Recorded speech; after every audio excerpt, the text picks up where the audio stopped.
Ladies and gentlemen, it is the 4th day of August 2013 on this live Sunday edition. I am your host, Alex Jones. We're going to be here as we are every Sunday, 4 to 6 p.m. Central, for the next 2 hours.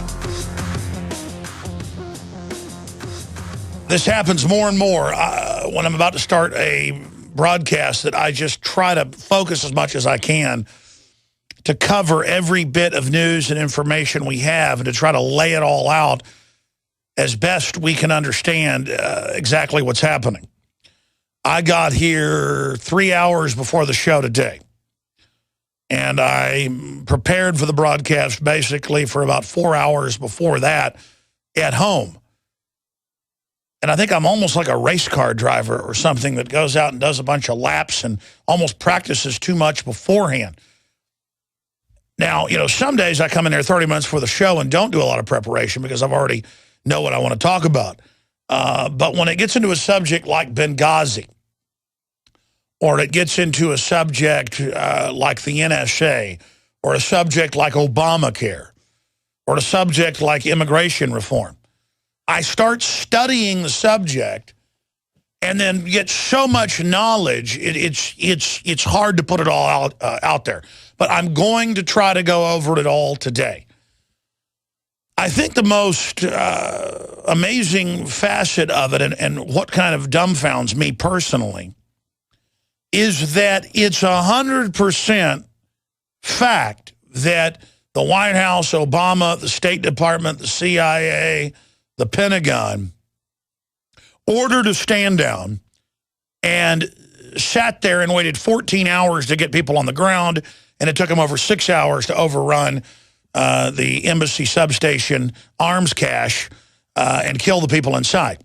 It was the front office of a large warehouse complex out back with thousands of heat-seeking missiles, anti-aircraft guns, rocket launchers, so both small, medium, and some heavy arms.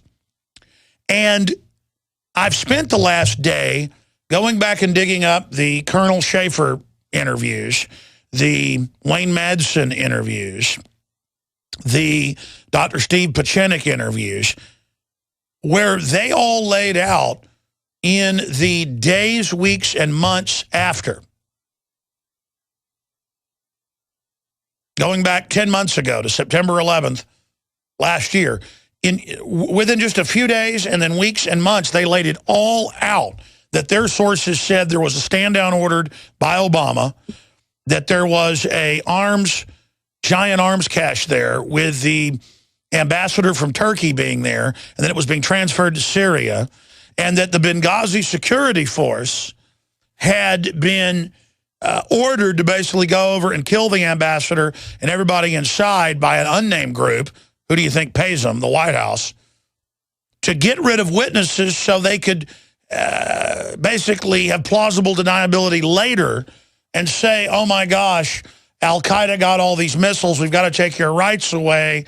They've got thousands of missiles crippling Europe and the U.S. We've got to set checkpoints up everywhere and take all your rights and have the TSA, you know, stick their hands down your pants everywhere because of Al-Qaeda.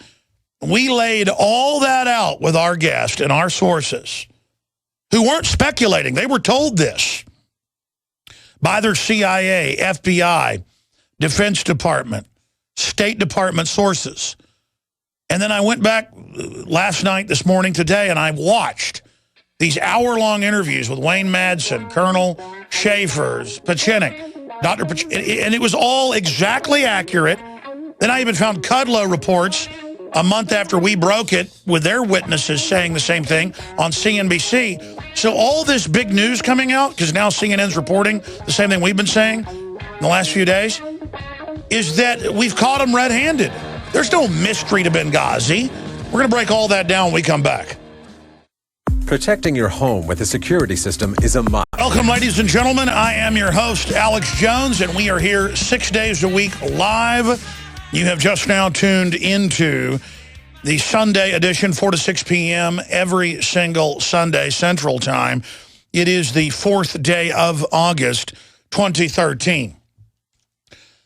Ladies and gentlemen, we have solved the Benghazi mystery.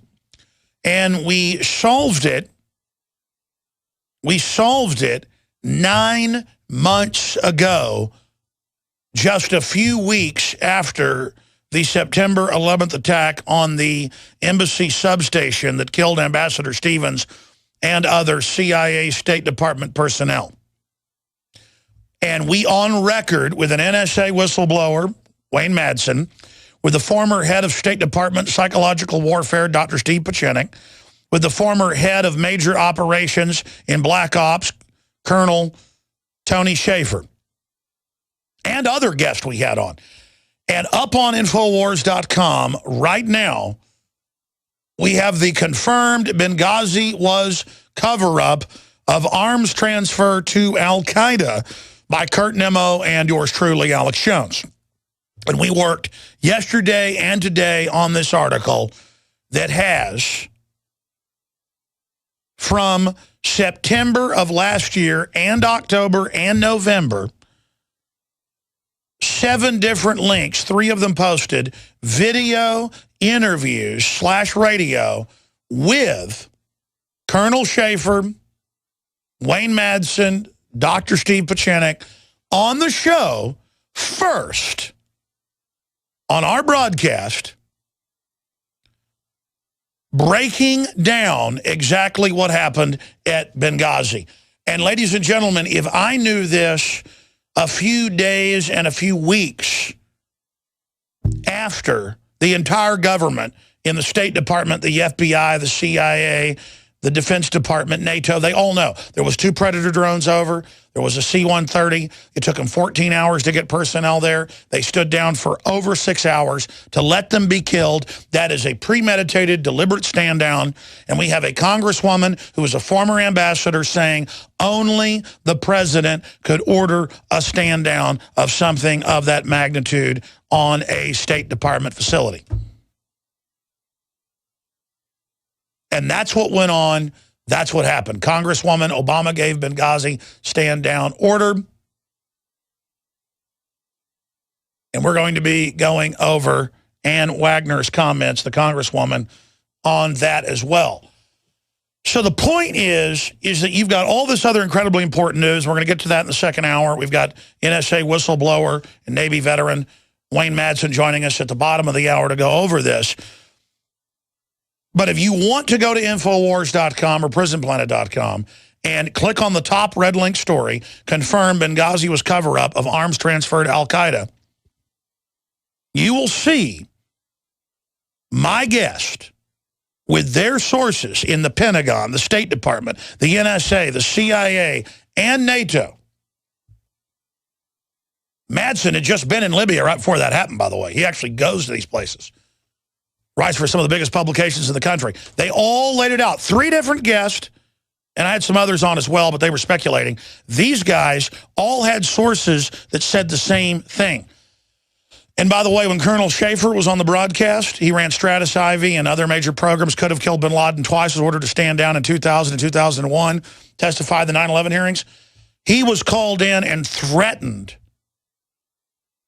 because he teaches at the Army War College and also runs some other think tanks and is also a contributor to Fox News. But he was called in and threatened when he came on my show and said that, and couldn't come on for like 6-7 months after that happened, and is only now able to come on the show. I mean, it was a total freak out when he came on and said what he said. And what did he say? Heat-seeking missiles were transferred out of 3 giant warehouses.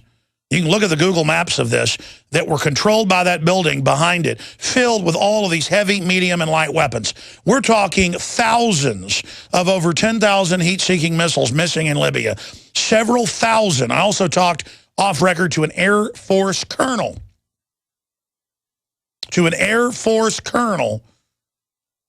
Here in Austin, Texas. I'll just leave it at that. I talked to an Air Force colonel in person that said, yes, they got most of the 10,000 heat-seeking missiles, and there were thousands in that building alone. And you had the Turkish ambassador, the foreign minister, there meeting hours before.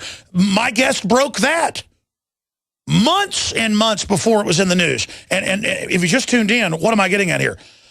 CNN Thursday night came out and we're going to play clips of this after the break, CNN came out and said, oh, we're breaking that there were 35 CIA operatives in warehouses behind the building and that there were missiles and heat-seeking missiles in there. Now, we broke this here, okay? And I don't want the credit. I just want people to understand, we don't make stuff up. I told you a year and a half ago, right after the Navy SEALs, 20 plus, was it 23 Navy SEALs, blew up on a Chinook aircraft in a fake mission and then were attacked once they hit the ground, that I talked to a Navy SEAL who's a friend of the family, for one of my dad's friends. He's friends with his father. We've known him for over a decade, you know, enough to come over and, you know, barbecues at my parents' house. And they said, no, he's in another SEAL team. I'm not going to say the SEAL team, but that everybody that they talked to in SEAL Team 6 knows there was a bomb on the helicopter, and it was a setup. Well, I told you that over a year ago. Now that's Fox News, that's Associated Press, since Michael Savage had some of the families on saying it 2 weeks ago. And then that forced them to cover it. And we're in contact with the families as well. But they've been scared to come on so far. These are actual families that lost family. Not the SEAL I knew, who an active duty who has friends in SEAL Team 6. I don't make stuff up, you understand? And I know real information when I get it. We broke the Homeland Security documents saying veterans and gun owners and Tea Party people are the main terror threat. Remember that 4 years ago? People didn't believe it at first. We just continue to break bombshell after bombshell. So understand, I'm working 7 days a week. I'll be honest, I can't even be home now with my wife and children. They're so innocent. They're so good. I just think, my God, they're not safe if I don't go fight this. I don't even go home basically anymore. Because when I'm there, all I'm thinking about is this and fighting it. That's how real this is, ladies and gentlemen. That's how in the game for this republic and freedom I am. And I don't know where the other talk show hosting people are. You think you're just going to play games with the New World Order? You're going to play games with the corrupt corporate mafias that have taken over our government? You think any of you are going to have a future? You think your bank accounts, your pension funds, your jobs are safe? Nobody's safe until we wake up as a country and get our nation back on track. We've never been perfect, folks, but we've never been this corrupt and this overrun by special interest. And corrupt forces have never gotten away with things at this magnitude. You think I'm happy that we were all proven right from 10 months ago, 9.5 months ago? I guess it was about 9.5 months ago. We broke this. And I sat there on Thursday and Friday going, didn't we report this first? And I went and looked at it Friday, and I looked at it Saturday. I'm like, Infowars.com and my contacts and who we had on the air, we broke that. And then we're so forward-looking, fighting the next globalist threat, the next authoritarian wave, that we weren't even going to report on the fact that we broke all this. And then, weeks after we broke all this, credit where it's due, the Kudlow report, that I got to be honest, that show continues to actually tell the truth on so many issues. Like when the foreign banks brag they've conquered us, they show the headline. Or when they admit that foreign banks are stealing trillions, they report on it. They reported. We're going to play that clip that it was an arms deal. But the whole issue here is there's no debate there was a standout. The only question is, did they go, oh, it's embarrassing that our al-Qaeda buddies are killing people, let's just say it was from a movie and whitewash it, or did they send them in to kill them so that there's dead men tell no tales of why al-Qaeda was given thousands of missiles, which the system is going to use then as a threat against the West to take all of our liberties. We'll be right back. Right, my friends, and you are tuned into the Sunday live edition. We're also here weekdays, noon to 3 p.m. Eastern, 11 a.m. to 2 p.m. Central. The websites are Infowars.com and Prisonplanet.com. So here's the issue. And you can go up to Infowars.com, see our article with the YouTube stamped, because we're also a TV show, not just radio, YouTube stamped uploads from a week after the September 11th attack in Benghazi last year, 2 weeks after, 3 weeks after, a month after, 2 months after, laying it out first, everything that happened in Benghazi. And why is that important? Well, the next media outlet that I saw to tell the truth from their sources was the November 11th program on CNBC, the Kudlow Report, with John Batchelor, who I continue to see tell the truth. I mean, you got to give credit where credit's due. And he may, I can't vouch for him on every subject. I don't watch it routinely. I just continue to see clips where that guy, was getting accurate information. And I wish this wasn't true. I wish it was just a group of out-of-control jihadis that went and killed some people. I wouldn't be happy about that, but it's a lot less scary than, well, wait a minute. My sources said that they hired several hundred local al-Qaeda militia, the same ones that they put in charge in Benghazi when they used that as a base of operations against Gaddafi, NATO, Obama, the globalist. And Congress had some issues with that, obviously, arming al-Qaeda there. And then they were using it to arm out of Libya, the weapons left over from that war, and Gaddafi stockpiles that were pretty high-tech, including British, U.S., and French-made missiles, heat seekers, to then give those to al-Qaeda, that is the main force, attacking Assad in Syria, to then turn that country over to al-Qaeda. And again, I've been telling you this for over 2 years. Now it's mainstream news that, yes, al-Qaeda makes up over 60% of the main fighters against Assad. Again, showing that our so-called government is using these people to destabilize the world and as a pretext to take our liberties. And I'm going to explain how this works in a moment. But this is a big deal that this has now been confirmed because you have Colonel Schaffer and Wayne Madsen coming up in the next segment. And Dr. Pachinik and all these government sources we have, and an Air Force colonel separately that I talked to off record just a month after it happened, all confirmed what is just widely known. The Air Force colonel said it is widely known. Anybody with an intelligence clearance knows it because it was in situation rooms in the Pentagon, situation rooms in Langley, Virginia at the CIA, the NSA, on the aircraft carriers, the Mediterranean, at the NATO headquarters. They all had feeds of it happening in high def from the predators. And he said he talked to people that were on duty and witnessed it. And I mean, and people sat there as it played out hour after hour. It's one thing if you drop a missile and then a kid walks outside the hut, you go, oh my gosh, we killed a kid.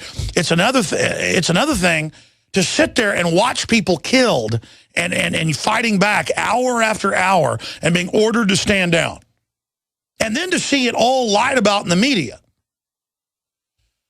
That's why Benghazi is so dangerous for the Obamanoids. And so there was a stand down. The security that they hired to run Benghazi was the group. We have their name, the list, all of it that went and did the killing. But they had inside knowledge of how to attack the facility. That's now come out. Everything we were told came out later to be confirmed. And now CNN and the London Telegraph and AP and others are saying, yes, we've talked to CIA people. They're being given monthly polygraphs, something that's usually done every 2 years, to find out if they're talking to the media, to cover up what's happening. And these people are so mad about what happened, they tell us it was an arms deal and it was missiles and heat-seeking missiles. I mean, boom. That's Jack Tapper reporting that. So let's go to a small clip from that full report that we have linked up on Infowars.com. 9+ months after we told you first, again, we know what we're talking about. This has now come out. And the bigger issue is, if we know, if Alex Jones knows, if my guests know, the whole system knows, okay? So this is not a mystery to people in government. This is not a mystery to the media whores. Let's go to this clip. Lawmakers want to know about what happened with the terrorist attacks. There's this question of the weapons in Libya that were there and what happened to them. Yeah, the speculation on Capitol Hill has included that, Jake. The possibility that the U.S. agencies operating in Benghazi were actually secretly helping to move specifically surface-to-air missiles out of Libya through Turkey and into the hands of Syrian rebels. We know 2 U.S. agencies operating in Benghazi. One was the State Department, and the other was the CIA. The State Department told us they were only helping the new Libyan government destroy weapons that were deemed damaged, aged, or too unsafe to retain, and that the State Department was not involved in any transfer of weapons to other countries. But the State Department, Jake, clearly told us they can't speak for any other agencies, meaning the CIA. And when you start talking about missions, the CIA just flatly would not go on record about that. All right. CNN's now, ladies and gentlemen, we know they're the warehouses. We were told by the guy that co-wrote Tom Clancy's books, for heaven's sakes. That's how high up Dr. Pachinik is. Former head of Black Ops, psych warfare, basically for the whole government. that happened within weeks of it going on. Well, actually, it was on days after. Then I had him on earlier this year. Then we, again, had all these other witnesses on. Colonel Schaffer, Wayne Madsen, who's coming up in the next segment. Now, let's give credit where credit's due. Weeks after we break this, CNBC, Benghazi is not about Libya. It's about the NSC operation, exactly what Pachinik said, moving weapons into Turkey to al-Qaeda out of Libya. Here is that clip from 9 months ago. Benghazi is not about Libya. Benghazi is about the policy of the Obama administration to involve the United States without clarity to the American people, not only in Libya, but throughout the whole of the Arab world, now in turmoil. Benghazi is about the NSC directing an operation that is perhaps shadowy, perhaps has a presidential finding, perhaps doesn't, that takes arms and men and puts them into Syria in the guise of the Free Syrian Army. This is a very large story, Larry, and it's right in front of us for the second term. Boy, this thing's going to unravel like crazy. It's going to unravel like crazy. All right, let's stop right there. Thank you. Absolutely. It's going to unravel like crazy. And when we were covering this 10 months ago, 9 months ago, we were the conspiracy theorists. I mean, these are real guests, real people that have proven accurate over and over and over again. The mainstream media, most of the time, is trying to lie to you and keep you in the dark, folks. Everybody knows the truth who isn't completely stupid. Just most people in the system play along with the lie. I want to play Representative Ann Wagner, who was also an ambassador just a few months ago, saying only Obama could give the stand-down order as we go out to break. And last quick question I have for you, Congresswoman, because you have been an ambassador, you have been overseas in similar with similar responsibilities and similar missions. Who gives such an order to stand down? Where does that come from? The President of the United States. The President of the United States. All right, when we come back, we're going to get Wayne Madsen. He formerly worked in one of the security details over the NSA, now known as the Q Group. That's the people that keep the secrets secret. He's going to be coming on with us to break down, now 9 months after he broke all this here, any other details we have, and ask, what does it mean that all this is now beginning to come out? Has the dam broke on Benghazi? Will it bring down Obama? Again, thank you for joining us on this live Sunday edition. We've been talking about Benghazi and what it means. I mean, why would they want to order a stand down and let people be killed? Bare minimum, they ordered a stand down. That's come out. There was a stand down. They're threatening everybody. They're acting totally paranoid. They've been caught lying. We know there were arms being transferred. But did they go in there to get rid of the State Department because the State Department wouldn't transfer the heat-seeking missiles to al-Qaeda? That's now being discussed on CNN. That's now what the CIA whistleblowers are telling CNN and Reuters and AP. This is so big. We're going to get to that with Wayne Madsen, NSA whistleblower in his own right, who's testified to Congress, the EU, you name it. Ladies and gentlemen, first off, I want to tell you about InfoWarsHealth.com. Whatever I promote, it's the very best out there at the lowest price. I go out and find the best products, whether it's Pure water filters with 10% off with promo code WATER, the best gravity-fed filters, stainless steel, portable, you name it. And they've got some new systems as well, like their Nomad at InfoWarsStore.com. I go out and find the very best products. And, I went and did a year of research until we found the very best clean brown seaweed with all of its amazing health effects for the thyroid and the blood, according to all the medical doctors we've interviewed, with the Modifylon, available at InfoWarsStore.com. But separately, we have close to 400, it may be over 400 products at InfoWarsHealth.com, like Beyond Tangy Tangerine 2.0, Citrus Peach Fusion, the ultimate multivitamin mineral complex super drink that has whole foods, trace minerals, antioxidants, probiotics, prebiotics, amino acids, essential cofactors, and more. Go to InfoWarsHealth.com to get the lowest price anywhere on Beyond Tangy Tangerine, the original and 2.0, totally organic, certified non-GMO, organic.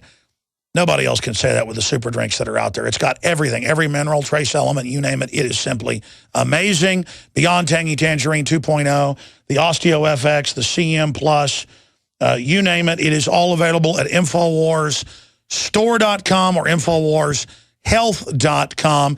And you can also call to ask any questions or order 888-789-9277, 888-789-9277. The great InfoWars team is there 24 hours a day, 7 days a week to answer your questions. They can help you sign up online if you need help. It's pretty simple, but if you need any help, they can also help you sign up to get free shipping and other discounts. I mean, you can become a distributor for signing up for $10 and get big discounts, or just buy right off the shopping cart at InfoWarsHealth.com. And by shopping with the good guys, we're not funded by taxpayer money like NPR or MSNBC.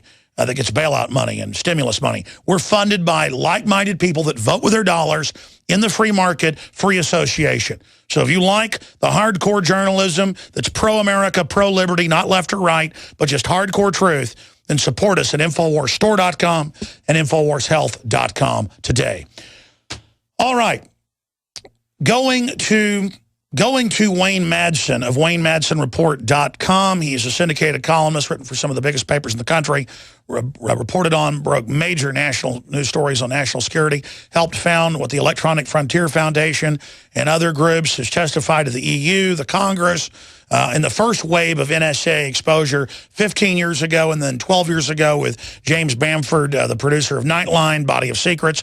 So much of what's come out on the NSA was actually broken by Wayne Madsen. And Wayne Madsen was in a unique position to understand all of this because he worked in internal security at the NSA watching the watchers. And it said that they actually follow the law up until, just the last decade or so. So we're going to be breaking that down with Wayne into the next hour a little bit. But first, I wanted to get into Benghazi with him. Because if you look at the layers of the onion here, folks, Wayne Madsen, Steve Pieczenik, Dr. Pieczenik, and Colonel Schaffer, who works at the highest level of Black Ops, all said the same thing in the week, the month, and the months after. And their interviews are all up on Infowars.com. Insider, Wayne Madsen, and others expose the confirmed Benghazi was cover-up of arms transfer to al-Qaeda. And why are we going back to this now? Because we said it first. Then CNBC, of all places, DrudgeReport.com covered it within a month of it as well. But the establishment, prostitute, parrot media, the state-run media, to a large extent, just said it was no big deal. A film made people mad when that film had been out for months with the trailer for it. So now it's confirmed it was about arms transfer. So the question is, this is what Wayne said 9 months ago. I'm going to ask him now. The question is, A, did the attack start? It was the Benghazi hired security by the State Department, by the CIA, by the National Security Council. They didn't want to be embarrassed, so just let them kill them, and then they'll get the weapons, and we'll use the terror threat later to take rights. Or, and I think the evidence points towards this, they sent them in to wipe them out, but Navy SEALs showed up who didn't follow orders to stand down and pinned down the al-Qaeda people for 6+ hours until the cover-up became evident. Regardless there's been a cover-up, regardless there's been a stand-down, Wayne Madsen of WayneMadsenReport.com, thank you so much for coming on. I know it's a scary position. You had to leave the country last year after this for a few months because of death threats. This is not a game, folks. This is not a joke. Look at Michael Hastings. They blew up. We're all sad about being right. We wish we were wrong, but what now in hindsight, and now as you've been proven absolutely accurate, what happened here? What is your latest intel? What are your sources saying? Well, it's what I said originally. I think there were a lot of things at play in Benghazi. I think the U.S. had supplied weapons to the Libyan rebels, and then obviously when the Syria thing happened, they wanted to transfer not only weapons, but some of these Islamist fighters from the Libyan campaign to the Syrian campaign. And obviously, Stevens, the ambassador, was a part of this. The other thing, this wasn't a U.S. embassy operation in Benghazi. It was a CIA station operating under diplomatic cover. How many people were going in there and getting visas to visit the United States? That's usually what the purpose of embassies. Issue visa, protect U.S. citizens. And you said that last year. It's now confirmed it was a CIA op. Yeah. And so we see the rats leaving the sinking ship as State Department points the finger at CIA. Yeah, now we know lots of CIA personnel were on the ground in Benghazi.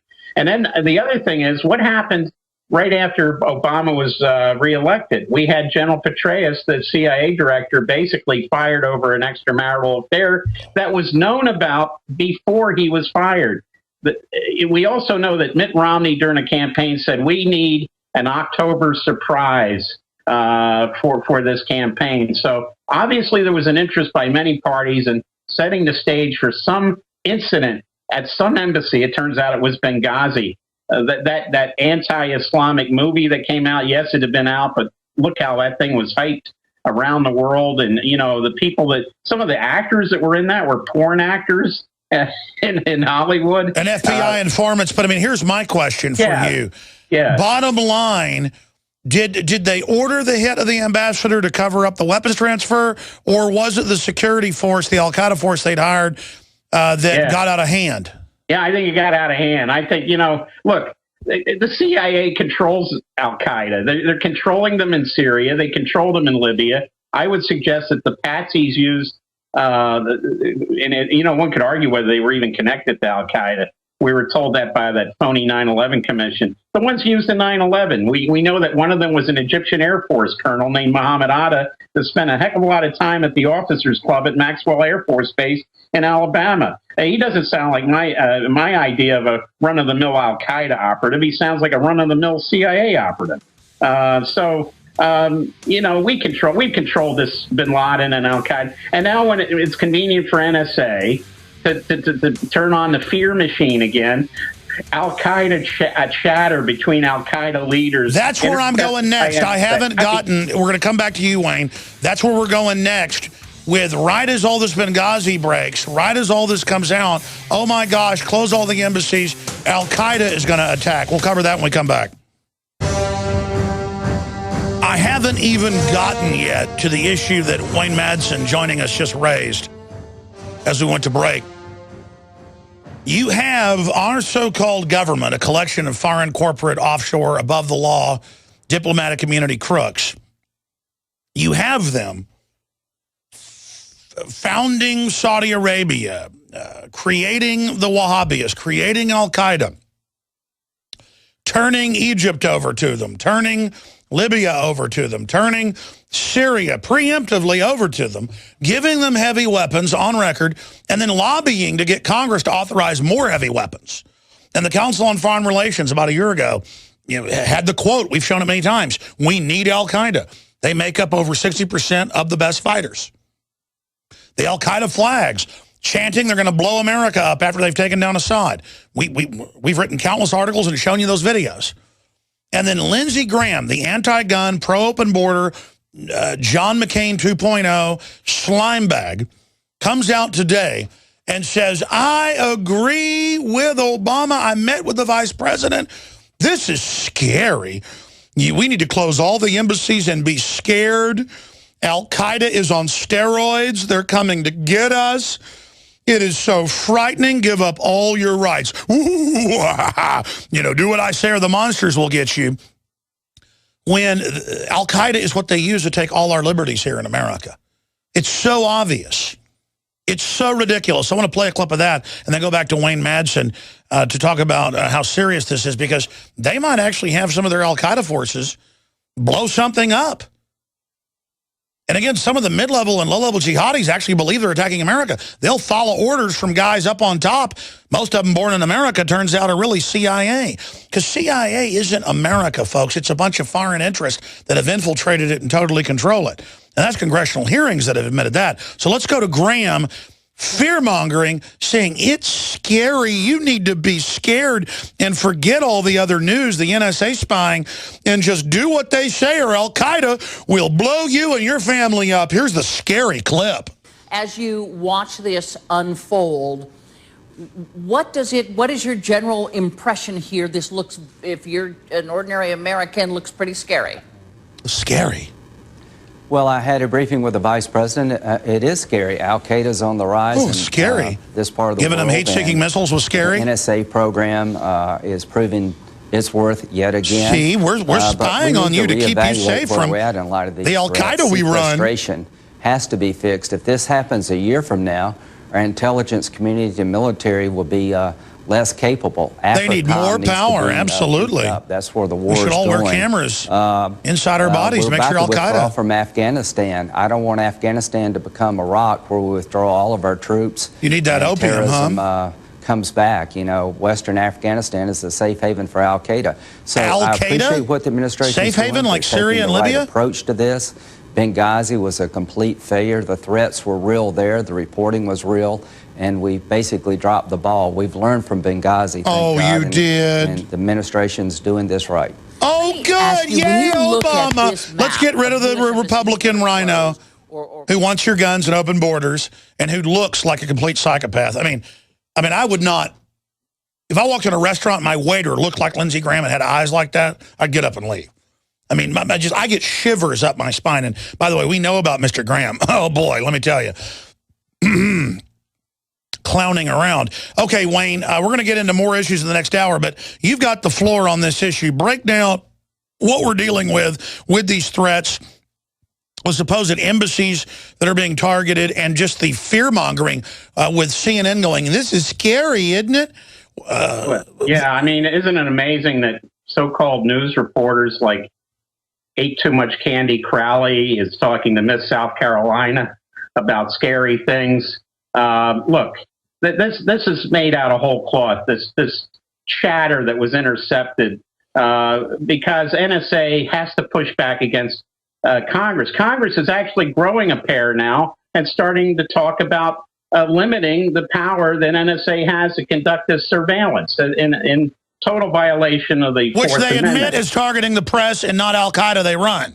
Yeah, so what we have here, you've got, Miss South Carolina, Lindsey Graham, you've got Saxby Chambliss, the draft dodger from Georgia. He's been engaged in this rhetorical flourish. The guy who called Max Cleveland, who left 3 limbs in South Vietnam, called him a coward during the campaign. And then you've got Peter King, this guy who supported the provisional wing of the Irish Republican Army, talking about terrorism. And, my sources in British intelligence told me, who were in New York following this guy in the 1970s and 80s, said Peter King was not only raising money, but providing material for the provisional wing of the IRA that committed acts of terrorism in Northern Ireland, in the UK. I was on London Underground trains where I was forced to evacuate because of suspicious packages found during an IRA bombing campaign in London. And we've got this guy, Peter King, talking about terrorism. He's a terrorist. This fat Gaelic terrorist has the nerve to be talking about terrorism. And now he wants to run for president of the United States. These politicians are revolting, disgusting, nauseating.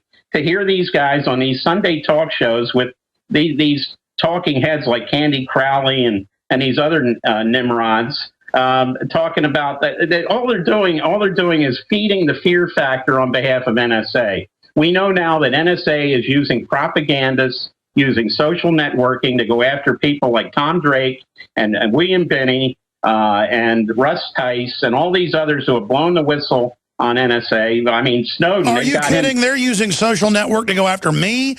You've caught them. Absolutely. People need to know all these trolls attacking us, folks. It's because we're up here breaking the news. Yeah. What am I paying money to the Naval? My tax money goes to the U.S. Naval War College. I hold an international relations certificate from that college, and there's a professor up there who engages in constant Twitter campaigns against people like myself, against you, against Russ Tice, against Tom Drake, against others. What are we paying these salaries of these people to attack us for? I'm just disgusted by it and insulted by it. And I think we're the ones, he says people like that say they're not speaking on behalf of the government. When he was on the Chris Hayes show on MSNBC with Professor U.S. Naval War College right under his name, I defy that person to tell me that he's not. Well, let's expand on this. The open announcement that they're going to have Pentagon squads, PR squads, every federal agency.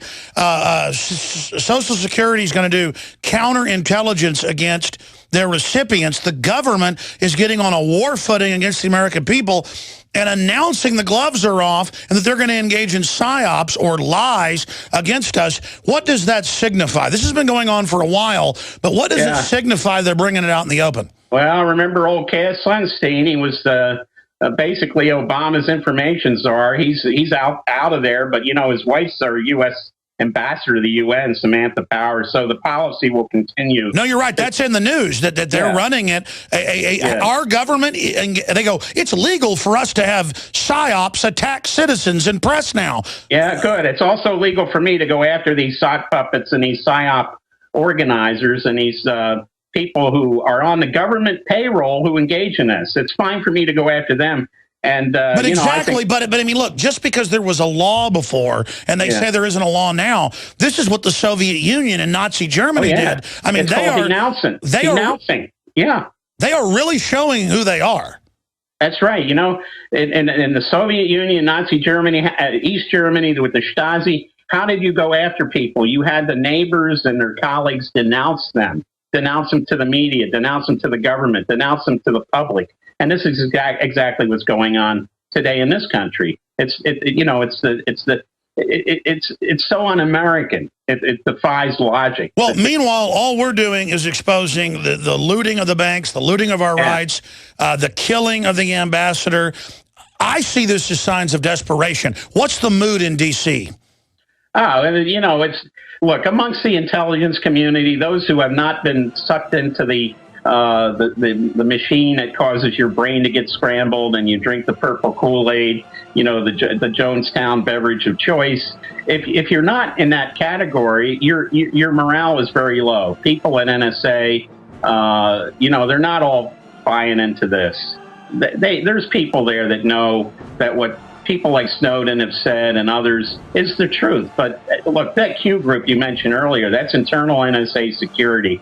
They've become a police force within a police force, an intelligence agency within an intelligence agency. They're requiring all kinds of checks now. They've got this like snitch on your colleague program, and that has been extended all through the whole federal And they're government. doing monthly polygraph tests. I mean, this is a flaming authoritarian government. Obama is persecuting the press. They're calling him Nixon on steroids. Second hour coming up with Wayne Madsen. I'm Alex Jones. By the way, after Wayne leaves us, I'll get into this breaking news at Infowars.com. Insider blows the whistle on military takeover plan. It's really a DHS takeover plan at a military base. Why would the U.S. government need a mock U.S. town at Fort, how do you pronounce that, Chaffee? Arkansas. So we're going to be getting into that report that's up on Infowars.com and all the photos of it. Going back to Wayne Madsen. Wayne, I want to get specifically into some of the other scandals and also in the next segment open the phones up so people can ask you questions. But I really want to get, because I know you have a lot of government sources and others, how far is this going to go? Because, I mean, even the Washington Post, I saw a story yesterday, said, Obama succeeded where Nixon failed. And it was like, he knows how to persecute the press. It's kind of cool when he does. And he knows how to persecute people that whistleblow corruption. And then you've got John McCain saying attack Russia and all this bizarreness over Snowden. I mean, it's I know they're tyrants and they've taken us over, but it's also kind of comical that it's so dysfunctional and obviously illegal, everything they're doing. Yeah, it's to the point now. You know, they've got everybody now. You know, our sources, investigative journalist sources, have dried up for the most part. They're scared. They've been frozen. We know with the wiretapping of the Associated Press and Fox News and other journals, New York Times, myself, we can't get people to talk. But look, that doesn't mean there's still not people in the government that know this garbage is being invented, you know, out of whole cloth. For example, the list of embassy closures, this is what the government's not telling you. First of all, the list was odd. That, you know, there's a lot of Arab and Muslim embassies and consulates in Arab and Muslim countries that were shut down for today Plus, they're shut down on the weekend usually anyways. And now they say they're going to be shut down. Many are going to be shut down for the following week. But we have to remember, on the 7th of August to the 8th, it's the celebration of Eid al-Fitr. It's the end of Ramadan. Everybody, the fasting is over. It's, food and partying and that type of thing. So obviously you're going to have closures anyway this week. This thing is made out of whole cloth. I looked at the list, though. It was very funny that not among the embassies closed was Islamabad, where Kerry had to walk back something. He said, well, we're going to stop using drones on Pakistan. And he had to walk that back. That was obviously a political decision not to close the embassy in Islamabad because tensions are very high now between the U.S. and Pakistan. Also not closed were the embassy in Beirut. Now we're told that there's a significant problem with Hezbollah in Lebanon. Well, they didn't close that embassy, so obviously there is no problem with Hezbollah in Lebanon. There never has been. And the embassies in Tunis, where there's been violence, and in Rabat, Morocco, where there was violence over the Moroccan king freeing a Spanish spy who was a convicted pedophile, raped 11 Moroccan boys. That one wasn't closed. And now this following week, we have embassies in Mauritius, Madagascar, Burundi, and Rwanda, countries that don't have large Muslim populations closing. But the one in Mauritania is being opened, and the one in Kurdistan up in northern Iraq, the consulate there is being. This thing was put together by a bunch of morons in the State Department, political types. If they asked any of the seasoned Foreign Service officers there, they would have said, "Well, look, if you're going to close the embassies, you better close all of them, and don't do this kind of cherry picking because your list is going to smell really bad." And bad. You're absolutely right. When we come back, I want you to recap this. I want to put a map up for TV viewers that are watching at Infowars.com/show or on Prisonplanet.tv. I want to put that up for people so they can understand they're not shutting them down in Baghdad and Saudi Arabia and Lebanon. They're shutting them down in Rwanda, way down on the west coast of Africa that has a tiny Muslim population and no history of terror attacks. I want to explain this to them. I mean, the disdain they have for the public is just unbelievable. And what a way to change the subject. From our government funding al-Qaeda to, we're closing the embassies, they'll get us. It's all just a simulation targeting a public they know doesn't pay attention. And your phone calls will come up too. Every 3 seconds. Well, the former head of the NSA is on Fox News right now, calling for us all to give up our rights. We have to have everything we do tracked and recorded and get rid of the 4th Amendment and the 10th Amendment for that matter, and have the feds in our lives because of al-Qaeda, who they founded and who they've armed on record. And we've also got, these embassies shut down in places like Rwanda, where there's never been any terrorist attacks against any Western operations, almost no Muslims. And they don't have it shut down in other places. And, of course, you've got Rwanda right in the middle of Africa. So just absolutely ridiculous that things like this are going on. And Wayne Madsen, formerly with the National Security Agency, syndicated columnist, WayneMadsenReport.com. Recap what you were saying. They're not shutting down embassies in Lebanon, north of Israel. They're not shutting them down in places like Pakistan. They're just shutting them down where it doesn't even matter to then say, see, we need to spy on you without warrants. And Congress, how dare you say, that we shouldn't outdo the East German Stasi? I mean, this is ridiculous. Right. The list of embassies that was closed down makes no sense at all. For example, there was an attempt by a gunman some time ago, last year, to enter the U.S. Embassy in Ankara in Turkey. He was shot before he could get in there. But that embassy wasn't closed. Why? Because Turkey's a member of NATO. Turkey's helping us in Syria. This list is unusual. And also, in the embassy in the former Soviet Central Asian stands that are primarily Muslim, they weren't shut down. The one in Azerbaijan wasn't shut down because the U.S. has a lot of oil connections there. And now this coming week, the one in Kurdistan is reopened, the U.S. consulate there, and a few others, and now new ones are being closed. The thing makes no sense at all because the thing was, I think it was just done at a moment's notice to help NSA convince everybody that they need to continue doing this surveillance. So, some political weenie at the State Department pulled this list literally out of their butt without any sort of forethought. And anyone who knows anything about U.S. foreign policy and the closure of embassies knows that Eid al-Fitr is coming up this week. So, these embassies were going to be closed anyway. And this whole thing was just an effort in a ridiculous propaganda ploy. Folks, I want to give you the number so you have a chance to talk directly to Wayne Madsen. The phones are open for Wayne Madsen, your questions for a syndicated columnist, researcher, someone who's advised Congress, the EU on national security issues concerning the NSA-type grids. Your chance to ask him about Benghazi Gate, any of it, 877-789-ALEX, 877-789-2539. Questions only for Wayne Madsen, 877-789-2539. But we have now an open debate about the persecution of the press, persecution of whistleblowers. They've been caught with the stand-down order on Benghazi. They've been caught with Fast and Furious. They've just been caught, as you said a month ago when you were down here visiting in Austin, Texas, Obama has out-Nixon Nixon to the power of 10. How do you think Obama's going to end? Because I know he's a front man, but they've gotten so much done under him. Where do you see all this going? I mean, if liberty versus tyranny was a football game, what's the score? Well, look, it's his birthday today. He's 54 years old. Is it 54 or 52? He's 52 years old today. He's got, he's going to be leaving office in 2017, January.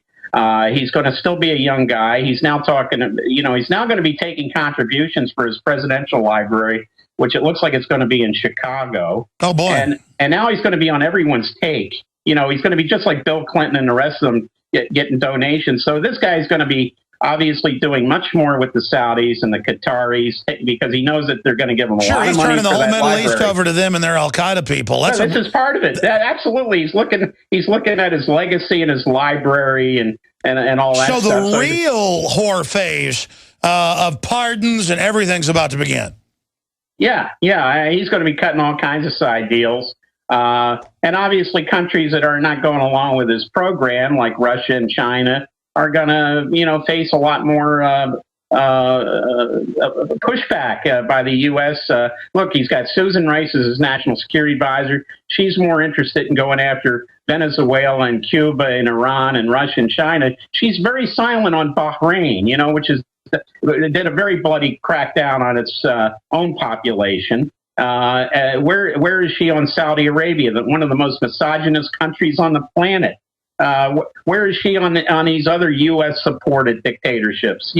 This is what we're going to see because Bahrain's going to probably kick in a nice hefty sum for the Obama presidential library, and so will a lot of these other, not only countries, but companies. And if I'd say that the people in charge of the Trans-Canada pipeline, the XL pipeline, they're probably already writing the check for the Obama library, so he approves that pipeline. Absolutely, shut down the American pipelines and only allow their pipelines to open up. I mean, this is how real business is done. You don't build things; you just get paid off and shut down people's competition. Speaking of Bahrain, Amber Lyon, who won several Emmys for her television news reporting. She found out they were killing her stories when she was there of Bahrain, lining men, women, and children up and shooting them, and were paying $500,000 per episode to kill. Were they killing her show? They were paying $500,000 to CNN to kill reporting on it. So when we say pro-regimes, we mean pro-globalist regimes they've seized. And I want to be clear, I've studied history as you have. I don't romanticize Russia. My family's been in America since the Mayflower, before it was even colonies. I know Russia's got its own problems. At the same time, they're decrying spying. They're trying to go more free market. They have lower taxes than us in Russia. And then Putin defies them. And then John McCain, for those that don't know, on Friday said basically we should have war with Russia. And we're seeing other bizarre, insane statements with the whole Snowden thing, giving him temporary,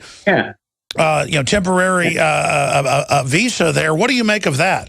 Look, how do we criticize Russia? We have George Soros, who's one of Obama's big funders, an admitted Nazi collaborator. Yeah, right. And he's paying money to this Pussy Riot to basically disrupt religious services in Moscow and chop down crosses in Kiev and Ukraine and all kinds of other things. But I don't see some of these. Where's Miss Lindsay? That's right. They're going and violating other people's speech so they can claim Putin and Russia is violating free speech. Exactly. When they're the ones setting up free speech zones here. And it turns out that punk rock band is openly funded by the State Department. Absolutely. And who's in Cairo today as Obama's personal representatives? But Miss Lindsay and John McCain, Insane McCain. They're his personal representatives over there. I mean, when are these two guys going to go to IKEA and start picking out furniture together? I mean, it's incredible. You send these two lunatics, both these guys have been very critical of Obama. So, but look, Obama's not his own. He's being told what to do. It's like when he ran in 2008, somebody that I know with the CIA said, you don't know what you're supporting here. You have no idea who this guy is. And when, I thought about that and started looking into him, of course, he'd already been elected president. I realized this guy had a CIA pedigree, and I wrote a book about it. And by the way, I have a new book out about it. It's called NSA Surveillance Reflections and Revelations, 2001 to 2013. And by the way, I want to carry all your books. Why in the world are they not in the InfoWars store? We need to get that deal going, Wayne. I know some of them are ebooks.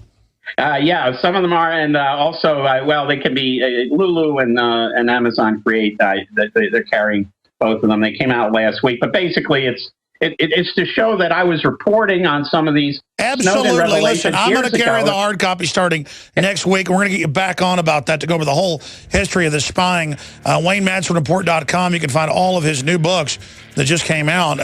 You're not too good at promoting your books, buddy. You need to tell me about this. I want to get you on about that. Wayne, stay there. We're going to come back and take some phone calls on the other side of this break. And you know the number. It's different on Sunday than it is on the weekday show. It's 877-789-ALEX. It goes right into me here. I control these calls. We'll be right back. Stay with us. Radio Network. All right. In the next two segments, I'm going to go to your phone calls for Wayne Madsen, formerly with the National Security Agency, syndicated columnist, great author and researcher on a host of subjects. Just always has amazing info that just continues to turn out to be accurate over the decade plus I've been interviewing him. And then I'm going to get into the attack on free speech. Did you know in Seattle they've banned the word paper bag and the word citizen, saying it's hurtful. Brown bag is racist, and the word citizen is racist. I actually have newscast. I'm not joking. And I have articles where Gadsden flags are being taken down. The police are being dispatched. That's racist now. Don't tread on me. They'll say your guns are racist. In fact, they are now saying they're racist. And then take those. This is authoritarianism. And a dumbed-down public. Yeah, there's Fox News. Seattle to ban potentially offensive words like brown bag and citizen. I mean, I say this stuff now, and it was like in Wisconsin, an animal shelter had a baby deer because the mama got run over, and they sent a 8 armored vehicle SWAT team to the well-known facility and came and killed the deer in front of them because you're not allowed to have a baby deer. I mean, it's like every control freak nutball gets into government or corporations, big ones, and we just bow down. That's the opposite of what America is. We're all, ladies and gentlemen, independent sovereign citizens that have rights. And we're being told, we're running over your rights for reasons. No, that's not what's happening. So we'll get into some of that. That's all up on Infowars.com. Articles like confirmed Benghazi was covered up of transfer of arms to al-Qaeda. Isn't it rich? Lindsey Graham says al-Qaeda is on steroids now. Well, yeah, after you and Obama gave him heat-seeking missiles, you've been saying give him more heavy arms, you little turd. But you know the general public can't find their butt with both hands. I mean, you people are just unbelievable. You're sick. It's like a bank robber calling the police on the teller. Veterans sue city over takedown of Gadsden flag. That's on Infowars.com. Insider blows the whistle on military takeover plan as they're training to occupy U.S. towns and cities. Amazing. Again, it's not an attack on our military. It's an attack on who's commanding them. That's just some of it. Wayne, we're going to go to the calls right now. Any other tidbits you'd like to add before I go to these calls? Well, I mean, I always say, you hear these stories about what they did to the poor, fawn up in Wisconsin, and then there was a 95-year-old man who was tasered and shot by the police because he refused medical treatment in some facility, so they just killed him. I mean, a 95-year-old guy. Oh, no, there's a new video of a homeless guy calls a cop reportedly a bitch. She pulls the gun out and shoots him in the stomach, and they're saying they mail. I'm seeing 10 articles a day where cops shoot innocent people unarmed now. Yeah, I mean, it's like every dystopian future sci-fi movie, all actually, you look at them now and you think, my God, what is that? Is that a movie? Is that a documentary? Or no, is that a vacation spot? Yeah, right. A lot of I see dystopic stuff made 50 years ago, and I'm like, that looks like a good place to go live. Exactly. I mean, it's and I said this even back, when we had Bush Cheney in there. I said America seems to be suffering from moral indignation fatigue. It's like, people say, I don't want to hear anymore. I don't want to hear anymore. But they've got to hear more. They've got to, they got to understand that if they don't stand up and refuse to be just swallowed up by this machine, that it's going to come get them eventually. They're going to succumb to it. They're going to be they're going to wake up. It's like many of our founders said. It's not like South America where the tanks go in the street overnight. You got a military regime. The day before, you might have a democratically elected president. In this country, it's like a slow burn. It doesn't happen overnight. It's a gradual thing, and then when you realize it, it's too absolutely. late. But those are hard to beat because they're so incremental. David in British Columbia, up in Canada, you're on the air with Wayne Madsen. Go ahead. Madsen? Yes, sir. Go ahead. Yes. On your issues, questions for Mr. Madsen. You've raised numerous issues there. I'm wondering on the Benghazi situation. Do we see it as an October surprise, much like Jimmy Carter, where the intelligence agencies were trying to subvert Obama and put Mitt Romney in power? Secondly, do we see Putin's resistance to the U.S. as a counterbalancing force, which might help stabilize the world? And thirdly, do we see these recent, I'm looking at antiwar.com, and I'm thinking Interpol issues global alert after prison breaks in Iraq, Libya, and Pakistan. And we have Syrian rebels capture anti-tank missiles from government forces. And I'm wondering if these prison breaks of al-Qaeda personnel are meant to reinforce the Syrian I was about to say, I want him to answer that, but on the last one, they've been caught doing fake prison breaks where they get people, train them, basically get them to get in line, find out who will work with them, and then they release them to go carry out operations and call it a prison break. Wayne? Well, that's true. I'll answer the last one first then, since we're on that subject. Exactly, because there was a huge prison break in Yemen some years ago, and people who were accused of being involved in the bombing of the USS Cole were released, and all the guards are looking the other way. Obviously, I mean, the U.S. must have had some say-so there. And of course, and then these guys that get released from Guantanamo, many times they go back working with the insurgent groups. And if they were tortured, they may not have been insurgents to begin with, but they certainly are insurgents after they were tortured. So exactly, it's factories of producing these people. Exactly. So on the Benghazi thing with Mitt Romney, look, Mitt Romney was caught with an open mic saying, what we need here is our Jimmy Carter strategy. Now, what does that mean? What happened with Jimmy Carter? George Bush and Bill Casey arranged to meet with the Ayatollah Khomeini's representatives in Paris. By the way, this came out in the Iran-Contra. This is not your opinion. It was arms for no hostages. Keep the hostages at the embassy in Tehran, and you'll get weapons from us. They sent the weapons over there. I wrote extensively about this. They were sent over on a ship called the SS Poet out of Philadelphia. Tow missiles. Yeah, everything. Parts for Iranian F-14s that were embargoed, and they were all delivered to the port of Bandar Abbas. And then after that, the SS Poet with a 34 U.S. crew disappears. The government said it disappeared in the Atlantic on its way to deliver corn to Port Said, Egypt. It was never even sighted going through the Straits of Gibraltar. So that's just like killing the Navy SEALs that were on the fake bin Laden raid. Absolutely. They killed the guys that delivered that. Everybody working for the government should know, if you're involved in a dirty op, they're going to kill you, idiots. Yeah, because you know too much. So when Romney said Jimmy Carter's strategy, bingo, that was it. I said, there's something going on, and I would almost bet that Petraeus had to be involved. Remember, he was the neocon darling. Sure. Well, I'm not defending the neocons, but let me ask you this question: why did Obama go along with the cover-up then? Well, he couldn't fire Petraeus. Look at he couldn't fire Petraeus before it looked bad. It's people say, "Oh, why is he firing the CIA director right before the election?" He didn't want that problem right before the election because people start asking questions. Obama wanted to keep it focused on his cult of personality, right? So he didn't want this problem. So where did they fire Petraeus? The day after the election. Absolutely. We're going to come back with Don in Michigan, Dan in Wisconsin, Thomas in Ohio, Merrill in Utah, and others. And thanks for the call from British Columbia, David. I'm Alex Jones, your host. Prisonplanet.com is our backup site. Check it out. Protecting your... The Alex Jones Show. And we are back. Look, our government's always had problems. All governments have, historically. But special interests that are very ruthless have gotten control.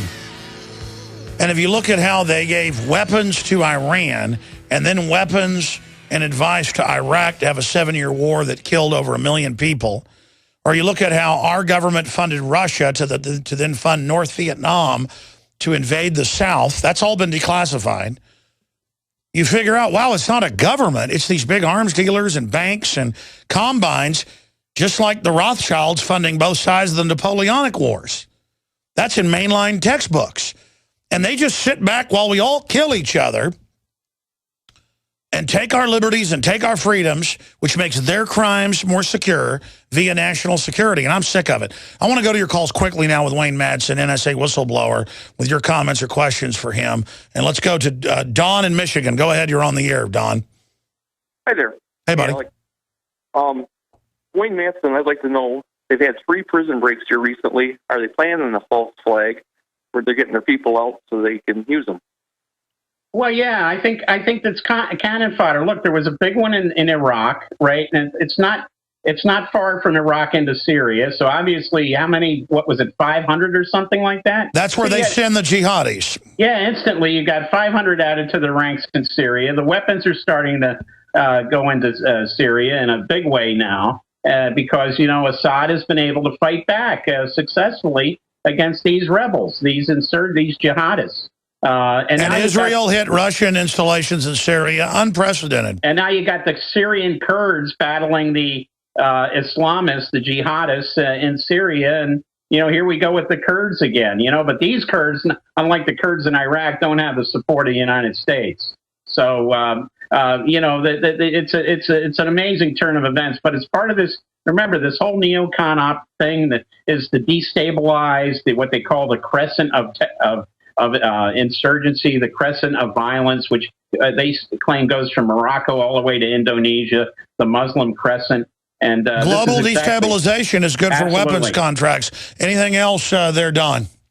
Well, it was Pakistan and Libya, and then one of the articles in the Guardian, they went through specifically yelling out for certain prisoners to free them. So I just wonder if that was their answer. Oh, yeah, they're just right. Yeah, no, right. They've been caught before with these fake breaks. Look, when Gaddafi said on TV that why is the U.S. funding Al-Qaeda, that they are the rebels, everybody laughed at him, thought he was crazy. Now, look, I've seen Gaddafi personally in Libya and in New York at the UN, and I think the guy might have been a hash user, but I was at least told that by some people close to him. But I don't think he was. He was not off his rocker with that statement. He was right on the money when he said... Well, that's all been admitted that the main force, especially, was Al-Qaeda. I'm just sick of them taking my rights, the name of Al-Qaeda, when they run them. I mean, it's in Lindsey Graham. Al-Qaeda's going to get us. Aren't you scared, Candy? Oh, I'm very scared. I mean, this is like bad acting in a third-grader play.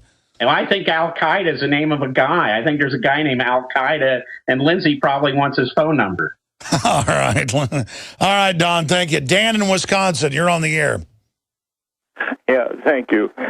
Listen, Wayne, I'd just like to ask you a question. Now, I've been hearing that, this whole Benghazi attack was really about kidnapping Ambassador Stevens in order to go ahead and negotiate with Obama for the release of the blind sheik, being out more. Yeah, that's what I've heard, is it was going to be a false flag. It could have been a false flag, so Obama could have a fake hostage rescue. Right. Yeah, well, that would look at. You're right, because look, even with the Iranian embassy seizure, that the Iranians had demands. We just didn't want to accede to any of their demands. They wanted the Shah back, who was had gotten out of there. For example, that was one of the demands. So obviously, if there was one of these false flag embassy hostage seizure situations, there would have been demands made. Yeah, I mean, we know this. Yeah. There was a stand down. They've been caught lying. We don't know what really went on. We know there were weapons there. Wayne said that 9 months ago. It's now confirmed. CNN, we appreciate your call. I mean, I'm not tooting your horn. That's a big deal. How were you? Because you were the first guy we got on that knew that. And then Schaffer agreed, and so did Pachenik.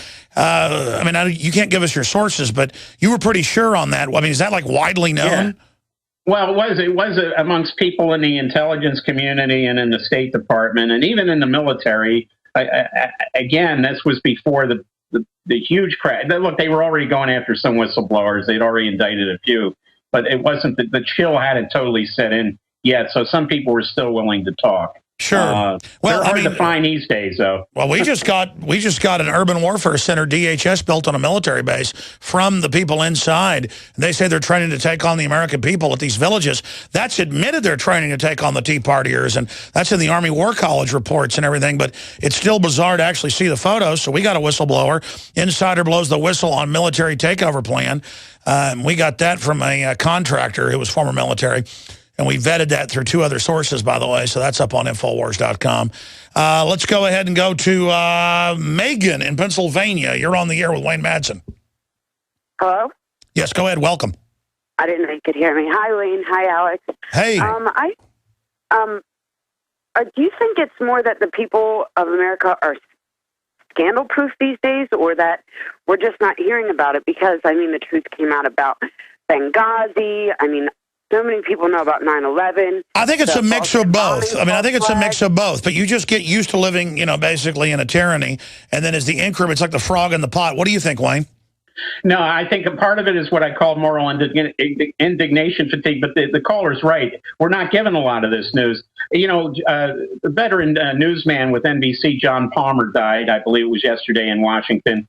And, he's no pun intended, and he is a dying breed of journalists. Back in the day when he was on the air, we got straight news. And remember, it was a half-hour news broadcast, but with commercials. It was only 22 minutes of news. We got more news in that 22 minutes than we get an hour after hour after hour on these dumb cable news programs. And that's part of the problem right there. The news back then was focused. The time was at a premium. And people like John Palmer and people like, there were many like him, Paul Duke.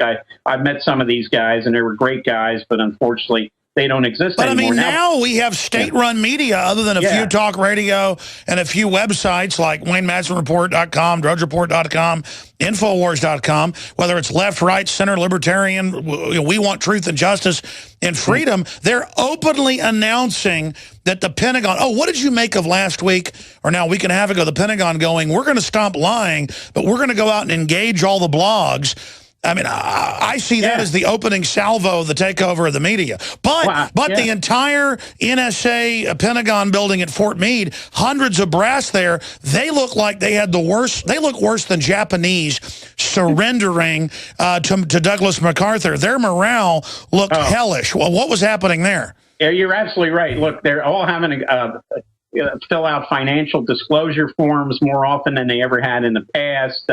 In other words, they don't have any private life at all. Not that when you work at NSA, you're like anybody else who works. But they're living under a real oppression. Yeah, very much so. That Q group is like an internal Stasi combined with Gestapo, combined with the KGB. It's absolutely awful.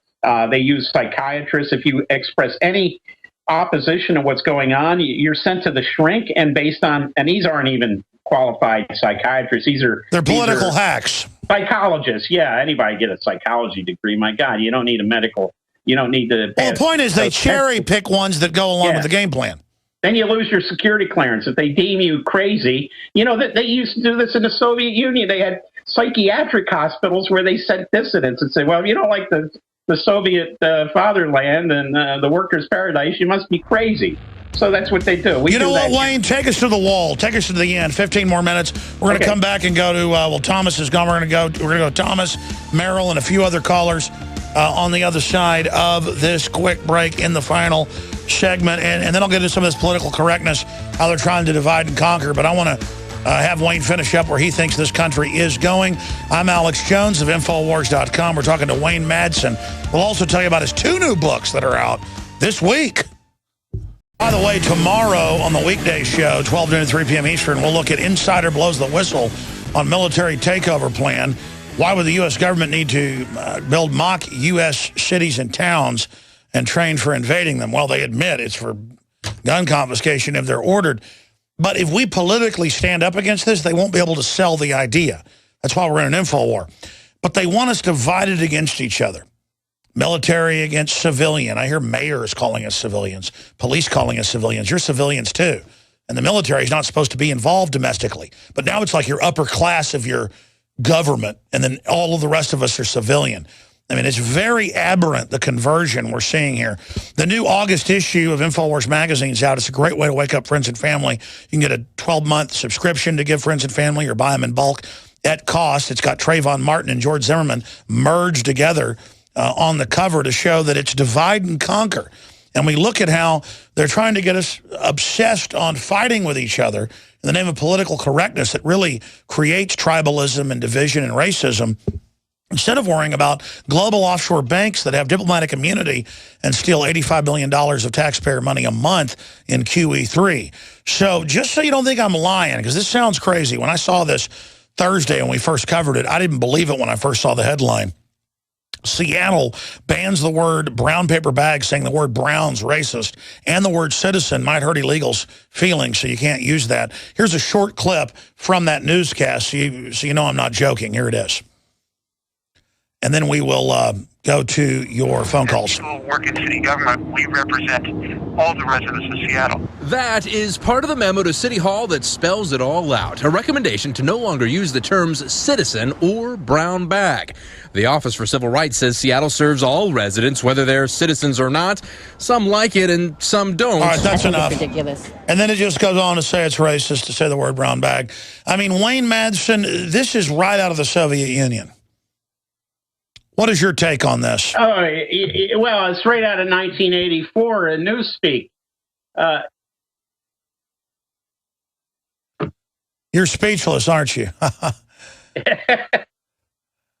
Wayne accidentally unplugged his headphones. He's getting them plugged back in right now. Let's go to a phone call while he's doing that. Thomas in Ohio. Thomas, I think he's got his headset plugged back in. We're watching him via video Skype. All of you can watch us at Infowars.com/show, by the way, not just radio, but TV as well. What's your question for Wayne Madsen, Thomas? Hello. Thank you for taking my call, and thank you for what you guys do. I'll try to be quick.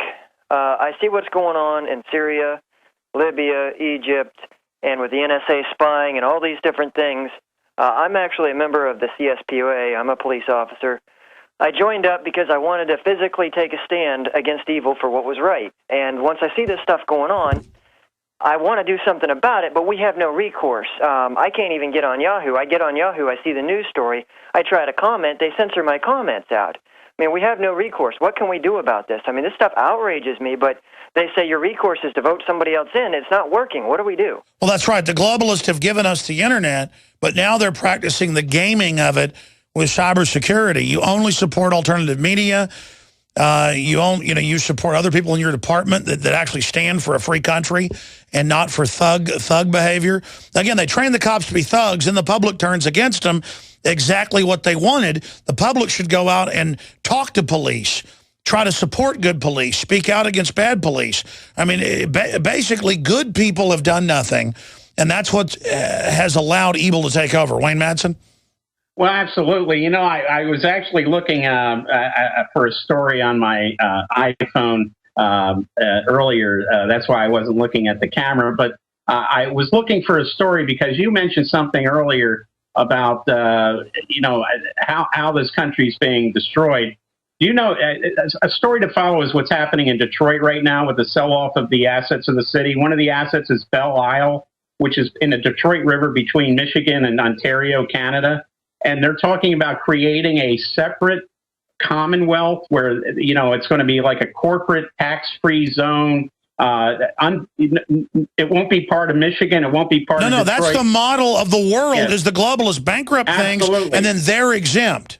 And here you're going to have this island in the middle of Detroit River where you're going to have all these multinationals coming in there, not beholden to any law. I mean, this is U.S. territory, but it won't be U.S. territory. No. They call it the Singapore model of authoritarianism. Yeah. That's what they're going to. That's what Peter Thiel's pushing. After they implode things, then they go to a hyper-libertarianism where they're exempt, but still feed into government troughs. Yeah, and what's next? Is Staten Island going to be next after that? You know, Key West, you know, Oahu. You know, where does it stop? You know, is this going to be the balkanization? While the corporations lobby to raise our taxes to get it in corporate welfare. Great point. Anything else, Thomas? No, that's pretty much it. Thank you. Thank you. Yeah, no, it's good to hear police officers and sheriff's deputies that care. I know most of them I run into are awake and care. And by the way, the first people taking it in Detroit are the police officers and the firemen. They're losing their pensions. They worked all their lives, and they're losing their pensions in Detroit. Yeah, and I've talked to like top nuclear physicist engineers. We should be working 2 days a week with all the automation, living like kings. But they've artificially are creating this neo-feudalism. Let's talk to Merrill in Utah. You're on the air. Go ahead. Hey, how you doing, Alex? Good, sir. And Wayne? Thanks for calling. Hey, I was up at the protest here in Utah at the NSA building, and I ran into this lady who runs a website called, like, it's Silent Weapons for Silent Wars or something. And I was wondering if Wayne's heard anything about that. Yeah, that's Colonel Alexander. That's the soft kill operation. You got any comments on that? Well, you know, it's the, what's the name of the guy, Colonel? It's the Silent Weapons for Quiet Wars. Is this the guy who was involved with the movie? It was The Men Who Stare at Goats was based on. Yes. Oh yeah, I know him. I met him. Yeah. Well, look, you know that data center in Utah. And thanks for protesting that. This thing is a huge. You know, the NSA says it's collecting the metadata, but it's only looking at what it has a court order for. But not if it's out in that data center. What are they going to send these judges out there to make sure that they admit on record they're grabbing everything? Yeah. What did you make of Alexander nonsense. This week? And I appreciate your call, sir. What did you make of at the Las Vegas Black Hat event? Alexander, the head of the NSA, a separate Alexander than the Colonel Alexander. What did you make of the head of cybersecurity of the NSA saying, we don't spy without warrants, when 2 weeks ago he admitted he lied to Congress about that? He and General Clapper, the DNI, both lied to Congress. And, you know, it used to be that, you know, that was contempt of Congress. That was a jailable offense back in the old days. But, yeah, look, Alexander has gone to this before this conference. He was basically banned this year from the other one, the DEF CON conference. But he's obviously he's out there trying to recruit people for Cyber Command. Oh, he said, we need you to fight for freedom. Yeah. Oh, yeah, to be part of the surveillance structure of the United States. So one guy in the audience apparently yelled and called him a liar, you know, and he denied it. But well, he said, follow the Constitution. A bunch of them heckled him, and then he goes, we're promoting freedom. When he said to Congress, we don't spy on anybody, and he goes, I'm sorry, I was misleading you 2 days later. And then now he's like, no, and then he talked in a real slow NPR voice that like really freaked everybody out. Yeah. No, look, this guy came out of the Army Intelligence Corps. He's you know, he was in Fort Huachuca. He's spent his entire career as an intelligence guy, just like his predecessor. Yeah, and he's trying some NLP trick that doesn't work on anybody that has an IQ above 70. And the other problem is, why is it now that directors of the NSA serve these like lengths of time that almost equal the FBI director. Used to be they serve a normal military tour, 3 or 4 years max. Alexander's been in there for I don't know how many years. Wayne, we're out of time. We're out of time for calls. I apologize. I'm getting you back on the next few weeks, and I want to carry your books, as I've read your others. They're excellent. Tell us about your new book and the other book. It's the same book. It's NSA Surveillance, Reflections and Revelations, 2001 to 2013. Basically, a compilation of what I've already written about NSA with some of the Snowden revelations and showing how they match up. WayneMadsonReport.com, or they're on Amazon. Wayne, thank you so much. Look forward to talking to you again. Good to be with you, Alex. All right, that was a good hour-and-a-half interview with him, 30-minute intro. I'm sorry to the other callers that are holding. I'll have to get back to you tomorrow during the weekday show, 12 noon to 3 p.m. Eastern, 11 a.m. to 2 p.m. Central. Yes, that's 9 a.m. to noon Pacific, 10 a.m. to 1 p.m. Montana time, as they call it. Great job to the crew. Great job to all of you out there. We need your prayers and your support. Get the new August magazine at InfoWarsStore.com and wake up friends and family about Divide and Conquer, and start filtering your water with ProPure at InfoWarsStore.com. God bless you all.